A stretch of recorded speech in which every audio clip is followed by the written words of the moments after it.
نحمده ونصلي على رسوله الكريم اما بعد فاعوذ بالله من الشيطان الرجيم بسم الله الرحمن الرحيم رب اشرح لي صدري ويسر لي امري واحلل عقدة من لساني يفقهوا قولي.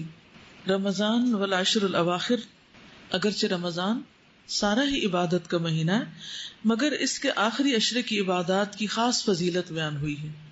رمضان کے آخری 10 دنوں میں اپنے اہل و عیال کو عبادت کے لیے خصوصی ترغیب دلانا، نبی کریم صلی اللہ علیہ وسلم کی سنت پر عمل کرنا ہے. حضرت عائشہ فرماتی ہیں کان النبی صلی اللہ علیہ وسلم اذا دخل العشر شد مئزرہ واحیا لیلہ وایقظ اہلہ. جب رمضان کا آخری عشرہ شروع ہوتا تو نبی صلی اللہ علیہ وسلم عبادت کے لیے کمر بستہ ہو جاتے، راتوں کو جاگتے اور اپنے اہل خانہ کو بھی جگاتے. یعنی صرف خود ہی نہیں جاگتے تھے، گھر والوں کو بھی جگاتے تھے. تو اس سے کیا پتہ چلتا ہے کہ یہ ایک اجتماعی عبادت ہے جس میں سب لوگ مل کے عبادت کرتے ہیں اور رات کی عبادت ہے. آج کی یوتھ کو رات کے وقت جاگنا بہت پسند ہے، ایسا ہی ہے نا؟ بہت سے بچے دن کو سونا پسند کرتے ہیں اور رات کو جاگنا. ایسا کیوں ہے؟ رات کو کیوں جاگتے ہیں؟ آپ میں سے کس کس کو رات کو جاگنا پسند ہے؟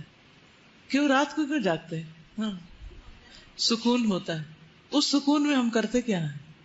اس سکون سے کیا فائدہ اٹھاتے ہیں؟ جو مرضی کا کام ہوتا ہے جو وہ ہم سب کے سامنے نہیں کر سکتے، اور یعنی اکیلے ہو جاتے ہیں نا، باقی گھر والے تو سو رہے ہوتے ہیں اور پھر ہم انجوائے کرتے ہیں اپنے آپ کو اور اپنے کاموں کو اور اپنی پسند کی چیزوں کو.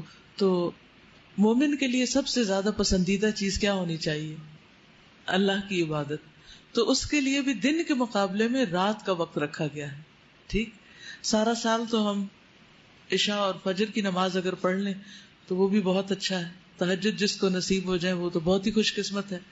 لیکن رمضان کی راتوں میں تو قیام لازم ہے، اور پھر آخری عشرے میں تو جتنا زیادہ جاگ سکیں. تو جس کو شوق ہے جاگنے کا اس کے لیے تو بہت اچھے دن آ رہے ہیں. ان کے لیے جاگنا تو کچھ مشکل ہی نہیں. لیکن اس جاگنے میں ہم نے گپ شپ اور باتیں اور ادھر ادھر یا نیٹ پہ بیٹھ کے وقت نہیں گزارنا، بلکہ اللہ کی عبادت کرنی ہے. ایک اور روایت میں حضرت عائشہ بیان فرماتی ہیں کان رسول اللہ صلی اللہ علیہ وسلم یجتہد فی العشر الاواخر ما لا یجتہد فی غیرہ، کہ رسول اللہ صلی اللہ علیہ وسلم عام دنوں کی نسبت آخری عشرے میں خوب محنت اور کوشش کرتے. عربی کے الفاظ کہتے ہیں ما لا یجتہد فی غیرہ، جتنا کبھی آپ کسی اور وقت میں کرتے نہیں تھے. یعنی ایسی کوشش اور محنت اور ایسی عبادت کسی اور وقت میں نہیں ہوتی تھی. تو اس سے کیا پتہ چلتا ہے کہ ہم نے اس کے لیے خاص طور پر پلاننگ کرنی اور زیادہ سے زیادہ اس وقت کو اچھی طرح گزارنا ہے.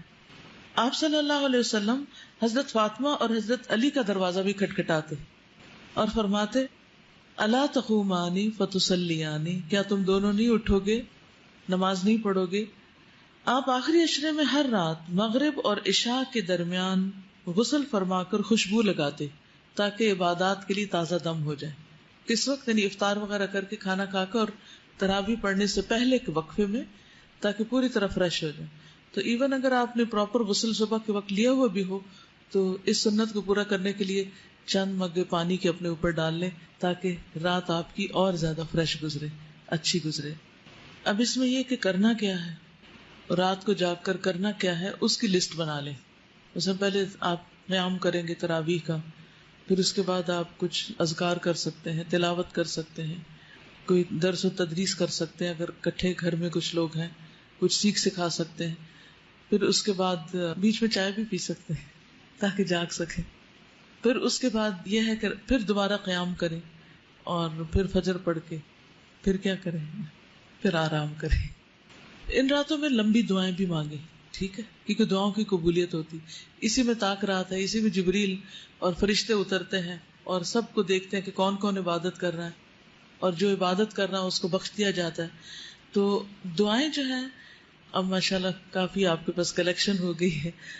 ان دعاؤں کے علاوہ آپ کی پرسنل دعائیں، آپ زندگی میں کیا بننا چاہتے ہیں، آپ اپنی آخرت کیسے چاہتے ہیں، آپ اپنے ماں باپ کے لیے کیا چاہتے ہیں، بہن بھائیوں کے لیے کیا چاہتے ہیں، اپنے بچوں کے لیے کیا چاہتے ہیں، امت مسلمہ کے لیے کیا چاہتے ہیں، اپنے ملک کے لیے کیا چاہتے ہیں، یعنی اپنی ذات سے شروع کر کے پوری دنیا تک آپ کا دل کیا چاہتا ہے کہ کیا ہو، تو اس سے متعلق آپ خوب خوب دعائیں کریں. ٹھیک ہے، اس کو اگر لکھ لیں.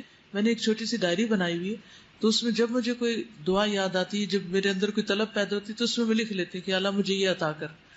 کیونکہ جب قبولیت کی راتیں یا اوقات ہوتے ہیں تو پھر میں اس کو دیکھ بھی لیتی ہوں کہ کہیں کوئی چیز بھول تو نہیں گئی، تو اس طرح آسانی ہو جاتی. یا حج عمرے وغیرہ پہ جاتے ہیں تو اس میں بھی پھر وہاں جا کر بہت زیادہ ذہن پہ زور نہیں ڈالنا پڑتا، سوچنا نہیں پڑتا کہ کون کون سی دعائیں مانگنی، وہ سب ساتھ ہی لکھی ہوئی ہوتی ہیں. ٹھیک، اور پھر میں چیک بھی کرتی رہتی ہوں کہ کون کون سی دعائیں میری پوری ہو گئی. تو الحمدللہ کافی ہو بھی گئی ہیں.